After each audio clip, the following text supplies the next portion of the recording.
Do you still love me or not?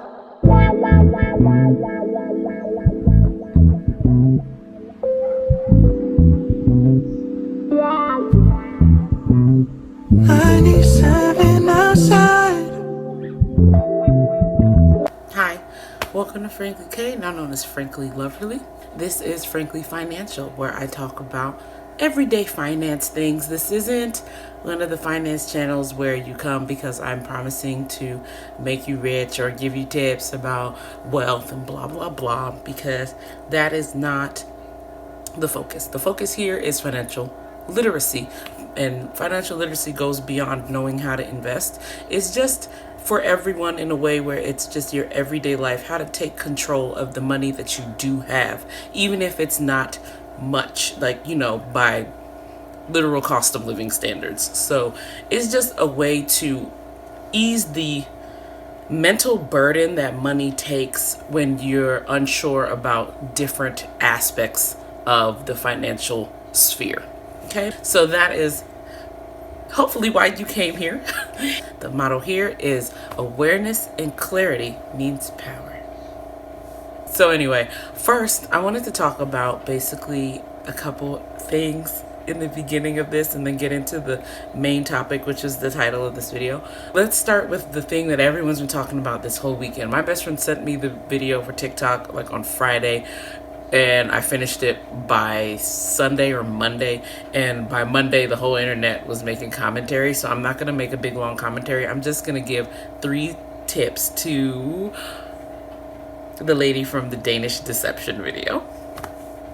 I'm not going to put my personal opinion on her. Some tips, if anyone finds themselves in a similar situation that's maybe not as transparent as hers was, it's just a few things that I would say in general. It doesn't even have to be like for a scammer. 3 financial takeaways that I think are the most important, that if you missed it in her like story time, if you missed that point, maybe you can hear it here. 1 is to never share your banking information. Even if someone owes you money and they're saying like the quickest way to get it is a wire, or the quickest way to get it is if I just put it straight into your account, I would think, even when it's somebody that you're dealing with romantically, I would be hesitant to give them your own banking information, but definitely never play third party to giving them someone else's information. So for instance, when she put him in the group chat with her mom to give the mom back her money, and then the mom never saw that money, and he probably stole more money from the mom. We don't know. We'll never know. But just don't play third party. If you're not an actual financial broker in an institution, do not play third party to getting people their money. Like, that's never going to end well. Even if the person pays them the money, there's just always the fact that your financial information it might as well be like, it is your personal information. It's not might as well be. It is your personal information. So don't play third party to someone else's personal information. That should have been obvious, but obviously I was looking through things and people were honestly just like flabbergasted about the fact that it seems to be really common, honestly. Like, in my time working, it seems to be common where people like give someone their account number to go put the money in their account because they don't want to deal with them, or they're fighting or whatever, and they're like, just go put the money in my account, don't talk to me. The person doesn't need your account information to do that. When it comes to other ways that people do put money into other people's accounts, a wire is one of them, but a wire is really intense because you have to have all this account information. It's really sensitive. So I would say just don't play third party to getting other people's money to them, unless you're going to take cash in hand and give it to that other person. Just leave it alone. The second thing I should say is, like I always say, honestly, do not lend out money that you can't see never getting back. Even if it is $10, someone's like, can I just use $10? And you are gonna be sitting there like upset about that $10 later because they don't give it back. Even if you're like, no, that person always gives my money back. That is not the point. The point is, when you lend money out, you should lend money as if you are never going to see it again. You are not a financial institution. You are not a financial institution. You have no actual means to getting that money back except harassing the other person. And I'm not saying that that's wrong to do. I personally think, give the people their money back. People should be getting their money back, especially when someone who's close to you has borrowed you the money. Give them their money back. I am a firm believer in that. But what I am saying is that logically, once you give somebody something, it's no longer yours. It's no longer yours. So do not lend money if you are not okay with never seeing it again, because anything can happen. Even the most trustworthy friend, like, not in her case because he had a track record at this point, but in your case, if you have a trustworthy friend, if you are not okay with something happening to that friend and they can't get you that money back, like maybe their check is delayed for whatever reason, or they get sick and they don't get as much money as they thought and they still have all these other bills to pay. Anything can happen, and then now that's affecting your friendship because now you're looking at them like, oh, and they still owe me money. Like, if you're going to be looking at it like that, do not give out money. That one is more just an overarching theme. It didn't really have direct ties to her story because she was saying our money is our money. And that's the third thing. When you're getting into a relationship, in her case, a marriage, right? Now, I'm not married, okay, but I do have parents that were married for about 40 years. They've known each other since they were teens and grew old together until, unfortunately, my dad became a widow. But the one thing that they always told us, each of them separately told all their children, was that when it comes to a marriage, you still need to be able to delineate your money from their money. Especially, I think, because they were raising majority girls. We only have one brother. And they were talking to us girls. They were really like, you need to make sure that, you have your own account. It's not even just about keeping secrets. It's about privacy. It's about your own personal, affects. Like, you should be able to have your own individual self inside a partnership. And that includes money. So that is something that I felt like she overstepped her boundaries, and she overstepped her way right into a mess because she was like, this is our money, my money is your money, and we're in this together.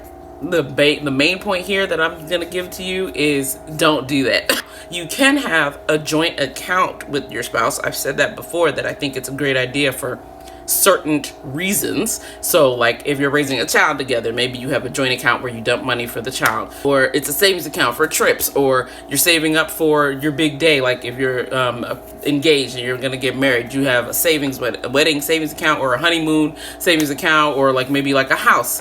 You're trying to both save for a house. You want to save for property, whatever. You have a project that you're saving for, or it's like the bill account where you dump the money for the bills to get taken out of. All of that are really good reasons why you would have a joint account with your partner. But like I also say, when you get that joint account, don't put more money in there than you're not okay with losing, because the other owner of that account has full access to do whatever they want with that account. They can close it, they can empty it, they can flood it with money, they could do whatever they want with that account, and so can you. So that's why it's like, it takes a lot of trust to have a joint account. It's kind of like point 3, point B. It's point 3's part B. So when she added him to the credit card, I think most people were on track with this one. I didn't see too much commentary about not about this, and it was basically like, don't add people to your credit card when they have a problem such as gambling. I understand you want to help your partner raise their credit. So even if your partner doesn't have a gambling problem, maybe your partner is just kind of bad with money and it's not, maybe they don't make much money, or maybe, they had a lot of debts in the past and that's what's affected their credit, and they do make money, but they're still trying to build it. And maybe you have a really good credit. It's not strictly necessary that you put somebody on your account just to help them raise their credit. There's other ways people can raise their credit on their own, because one, you are not their parent. You are not their parent, and this is not a child, so they don't need to learn basically on the back of your credit. You can do what you want, but what I am saying is that to be clear and to be aware of the situation you're putting yourself in, because again, this is a whole adult. You are not their parent. You don't need to be adding them to your credit card to help them get their credit together. Like, that's something a parent does for a child, because the child is actively learning. They're probably still a ward. You have guardianship, and you're trying to teach them some things about credit. And you might keep your child on there when, as they, get into their 20s or whatever, they need some help. You leave them on there, but there's a sense of filiality. There's a sense of, this is my parent that's helping me, hopefully. So, and you as the parent, you're a parent. You take full responsibility for your child. They mess up. Parents are always fixing things because that's your blood, that's your life you gave to a whole other person. So you're kind of there like a backbone. You as a partner, how do I put this without sounding ridiculous? But you as an adult partner, I think the other adult should have the awareness that there's other ways for them to build their credit, like secured credit cards. It's not always the most fun way. You do have to pay for a secured credit card, like a prepaid card. But sorry, I got cut off because of an alarm. But those are the risks you take as an adult when you are realizing that you have to get your credit up. And it's not even really a risk. A secured credit card is actually, it is the least risky venture for you to take when trying to build your credit, is a secured credit card, because both the banking company that's giving the card and you are basically only spending the money that you put on there. And I think a lot of secured cards, you have to give them some money up front to open the card or whatever. But as long as it's like a reputable brand, somebody I'm not going to give brands here because I don't want to give ideas that I'm supporting certain brands for this. So, especially because I haven't done direct research as to who's the best kind of secured card or anything. So I don't want to give names, but just that, in general, there's always articles on, financial websites that I will try to find some and maybe link them, and they give ideas of some really good secured cards that people can use. But yeah, there's things like that. There's things I know for a fact, Varo and Current, so a lot of mobile app banking financial institutions, they have a system or a credit situation that they put together where you basically use a credit card. It's a credit card, but it's tied directly to your debit account. It's tied directly to your checking account, I should say. And it acts like a prepaid card with the money that you have in the bank, or you have to load it. You got to move the money from your checking account to that card, and that's how you use it. But it reports monthly like a credit card, and you don't have to pay any extra for that credit card like you would a secured credit card. So if you're looking you don't have the money to be giving, to a secured credit card to open up, maybe look into those mobile app institutions, because they have this feature that helps you build your credit with the money that you already have, and it's just tied to your checking account. So you can't swipe it. It doesn't come with its own limit, is what I mean. The limit is the money that you have. So you have $3 in your account and you move that to your credit card, that's all you're gonna have. So there's options for you, and all those options include you doing it on your own credit card. And I get that he was not foreign, and he's from another, he was foreign and he's from another country and all that stuff. But again, if you guys went and were able to open him up a banking account, right? Because she's in this for a while. So if you were there to be able to open him up a banking account, you definitely could have looked at these apps, and you definitely could have helped him open a card for himself. Even if you want to help because you guys are partners in life and you want to help him pay that credit card off, because in this case he can't work or whatever, because the real fact is a lot of people who immigrate, there is a time period where they probably can't work because they're waiting for papers. There's all kinds of things that go into being an immigrant. As a child of immigrants, we've seen it firsthand. Sometimes there's a lot going on with the papers and the essence of work. However, he supposedly still had a job. So there was definitely no reason to add him to her credit card. Okay. Now, in the case of you have a foreign spouse, or maybe you're both foreign, but you're the only one with papers, so you're the only one that can legally work or whatever, there's still no concept of them being able to build credit. Do you understand what I'm saying? If the person has a credit score here that's here in the United States of America, then that means that they can get their own credit lines. Do you understand? Like, you can't have a credit score if you're not able to get credit. Like, that's what's not making sense. So the argument that maybe it's because he was a foreigner and she had to help him build his credit makes no sense. Because if he didn't have any credit here, he had poor credit is what she said. So that means he was able to get credit here, meaning he's able to go get his own secured credit line and work on that credit. So those are the 3 points there. And I don't know if this is actually too long. I don't think this is too long. But what I do want to talk about, might be a really long video. Maybe I'll split it into 2. So that's why tips from that drama. If you want to watch like the recap of the drama and stuff, it's really long. But honestly, go and watch part of her TikTok so maybe she can get some of that money back. And let's go into today's topic. Today's topic is actually about Rich Dad, Poor Dad. He's back circulating in the news because people were like, Rich Dad, Poor Dad is $1.5 million in debt. But everyone was basically defending his debt, being like, but it's good debt. It's the kind of debt that builds you money. And while there's a point to that, in case you're not understanding what people are talking about, it's basically because the debt was put, it's an asset.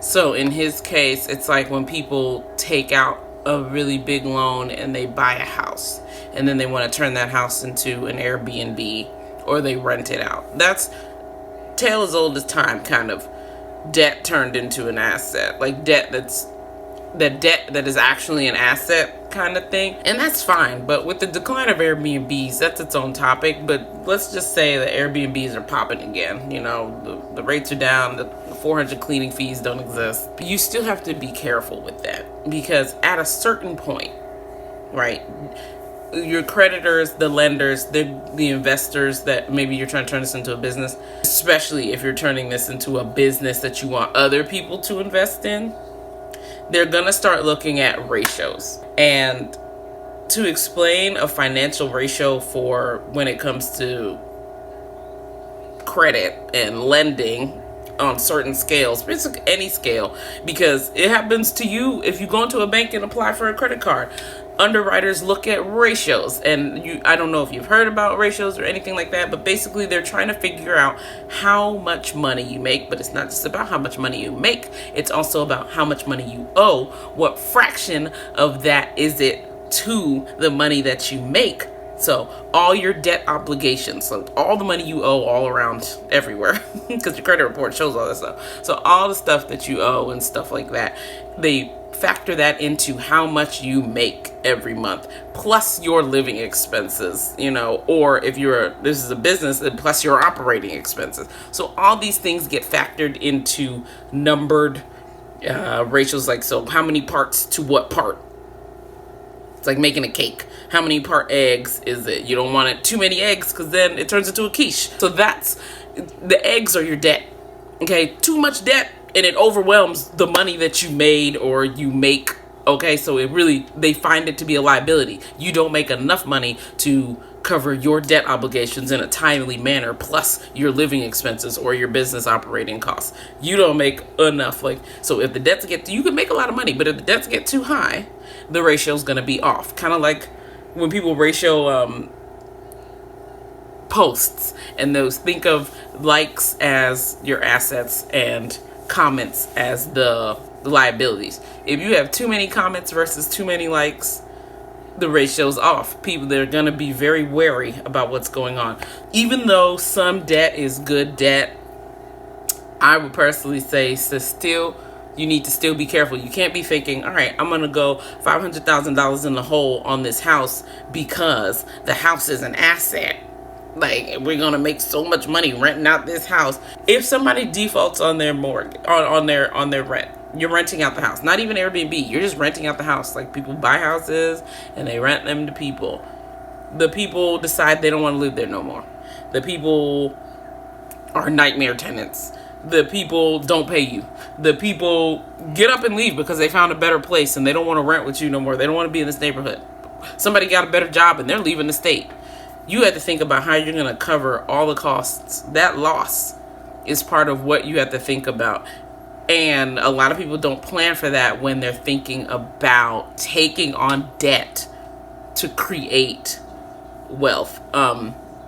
It's not a linear path. And it's a risky path. I'm not saying don't do it. I would never tell people what to do here with their money. I am just saying to be aware about how this whole debt to wealth pipeline is perpetuated in these online spaces. A lot of people try to make it seem like it's one and done and everyone should be taking those debt risks.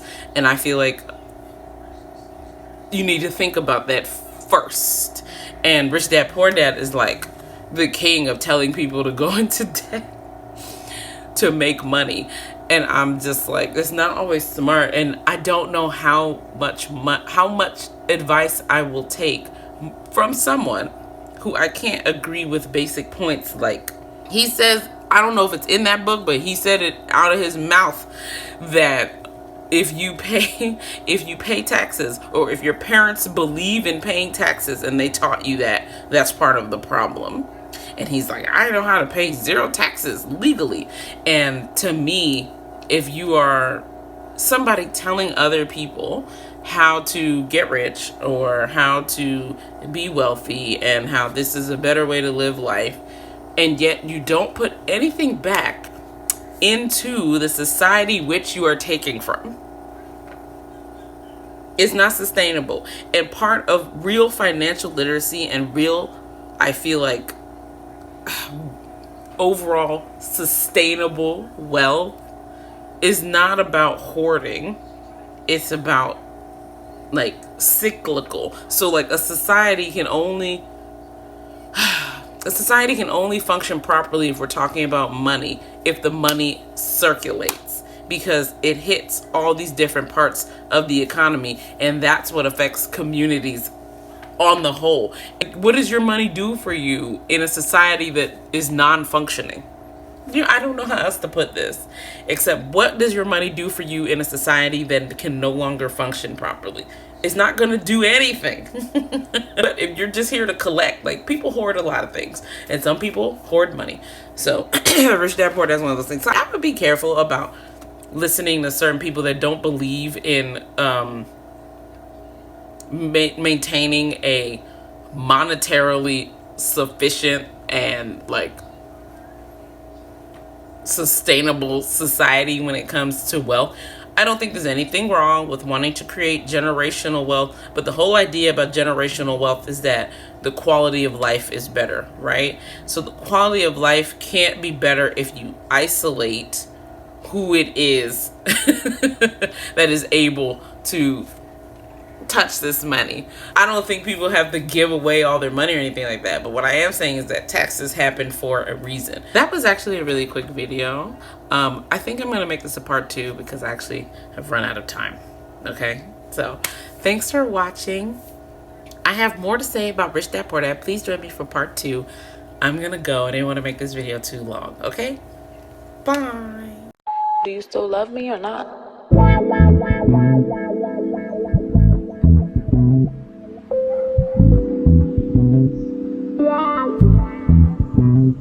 I need 7 outside.